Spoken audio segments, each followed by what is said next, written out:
Hello అందరికీ, welcome back to my channel. ఈరోజు వీడియోలో యాపిల్తో హెల్దీ వేలో మిల్క్ షేక్ ఎలా తయారు చేసుకోవాలో చూసేద్దాం. ఇది పిల్లలకి చాలా బాగా నచ్చుతుంది. ఇప్పుడు మనం ఒక యాపిల్ని తీసుకొని ఇలా పైన ఉన్న పీల్ అంతా పీల్ చేసుకొని వాష్ చేసుకొని చిన్న చిన్న ముక్కలుగా కట్ చేసుకోవాలి. యాపిల్ ముక్కలు ఇక్కడ చూపిస్తున్న సైజులో ఉండాలి. అలాగే ఈ మిల్క్ షేక్ కోసం పంచదారను కానీ బెల్లంను కానీ తేనెను కానీ యూజ్ చేయట్లేదు. ఇక్కడ మిల్క్ షేక్ కోసం 4 ఖర్జూరాలు తీసుకుంటున్నాను. మనం తీసుకున్న ఒక యాపిల్కి 4 ఖర్జూరాలు సరిపోతాయి.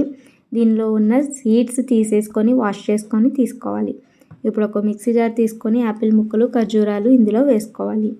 మిల్క్ షేక్ చేయడం కోసం 250 ml వరకు పాలు కావాలి. ఇవి కాచి చల్లార్చి ఫ్రిడ్జ్లో పెట్టిన కూలింగ్ మిల్క్ని తీసుకోవాలి. ఇందులో ఇప్పుడు పావు వంతు ఈ యాపిల్ ముక్కల్లో వేసుకొని మెత్తని పేస్ట్ లాగా అయ్యేటట్టు గ్రైండ్ చేసుకోవాలి. ఇక్కడ పేస్ట్ అనేది ఇక్కడ చూపిస్తున్నట్లుగా ఉండాలి. ఇలా పేస్ట్ అయిన తర్వాత మిగిలిన పాలు మొత్తం పోసేసుకొని 30 సెకండ్స్ పాటు గ్రైండ్ చేసుకుంటే మన మిల్క్ షేక్ రెడీ. ఈ మిల్క్ షేక్ను డయాబెటిక్ పేషెంట్స్ కూడా చాలా ఈజీగా తీసుకోవచ్చు. చాలా ఇష్టంగా తాగుతారు. ఈ సమ్మర్లో మీరు కూడా ఈ మిల్క్ షేక్ని తయారు చేసి పిల్లలకి ఇవ్వండి. వీడియో నచ్చితే లైక్ చేయండి, షేర్ చేయండి, ఛానల్ని సబ్స్క్రైబ్ చేసి సపోర్ట్ చేయండి. Thank you.